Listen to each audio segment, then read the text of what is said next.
Hey everyone, it's been a 007 back with this week's edition of 10-minute movie reviews, and I am so excited to talk to you about this week's release, The Substance. It's out in the UK and USA on the 20th of September.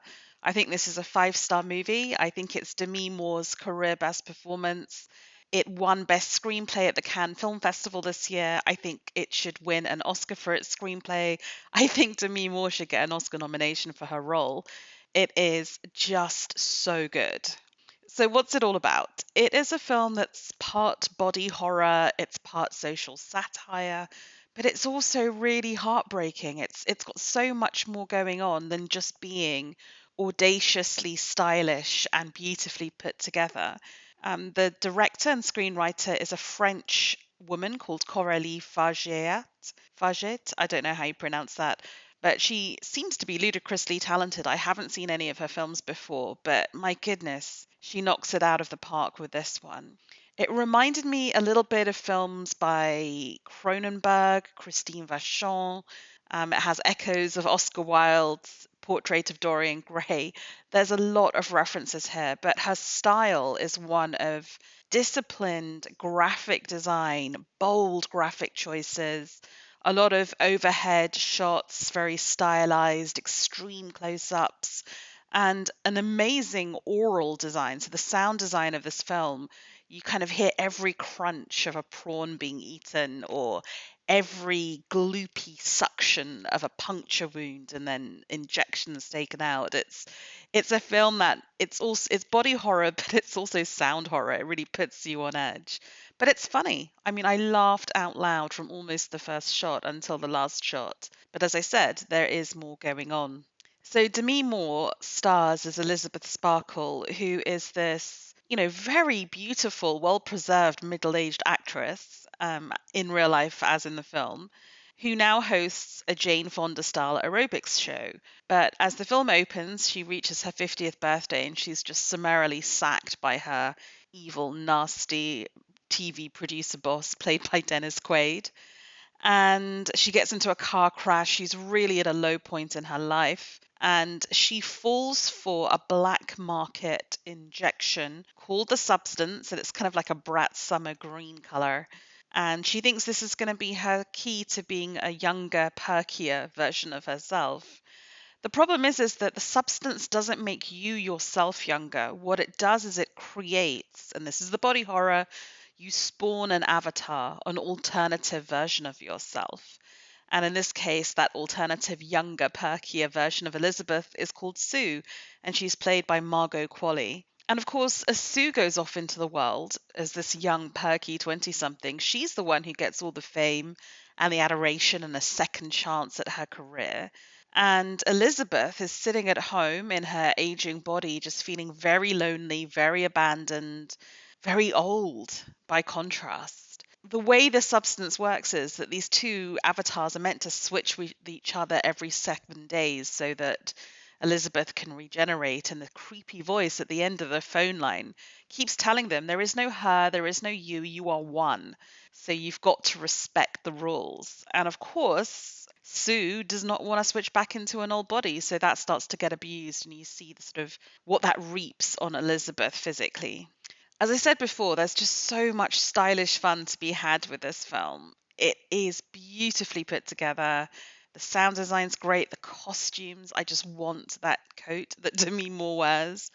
Dennis Quaid is really game, really grossed up and disgusting as the TV producer.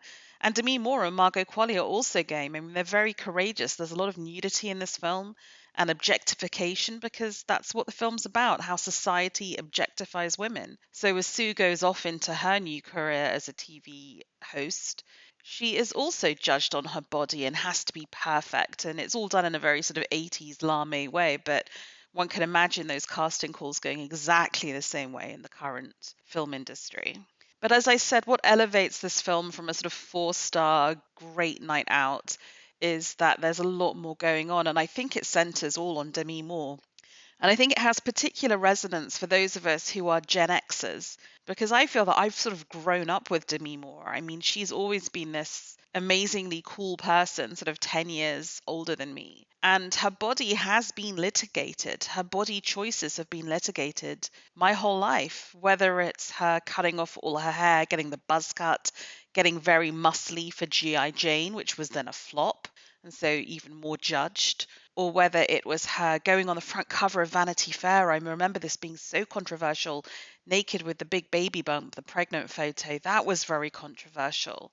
And then as an older woman, post Bruce Willis, dating Ashton Kutcher, a much younger guy, and using surgery, using techniques to keep young. She had quite an extreme facelift, I feel like 2 years ago. And we were all very judgy about it. But I mean, I have to say, right now in this film, she looks stunning.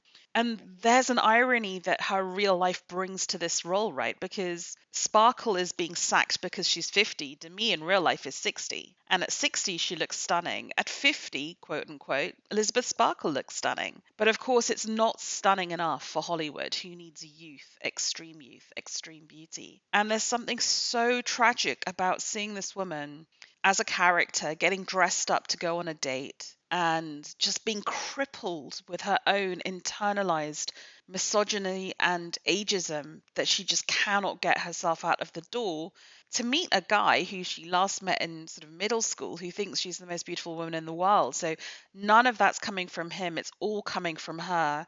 And it's coming from us. It's coming from society. It's coming from every one of us who read a headline or a tabloid criticizing Moore and women like her, actresses, for either getting old. I'm just thinking Sarah Jessica Parker, who was really criticized when she came back in Sex and the City because she's not had a facelift and she's wrinkled. And then actresses such as Moore, such as Nicole Kidman, who do get work done and then get criticized for looking fake or when the procedures don't quite work right. So I feel that there's a lot of layers to this film.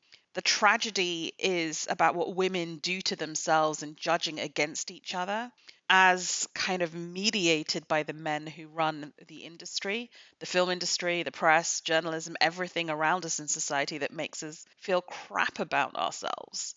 So I think there's a lot going on in the substance. It's really provocative, but it's also funny. It's also tender and heartbreaking and horrific and gruesome and everything you want in like a midnight movie. But it's got legs. It's got real, pun intended, substance. And I think that's the tragedy of this film, right? Demi Moore, as Elizabeth Sparkle, cannot see that she is a woman of substance, despite the fact that she has achieved so much in her career.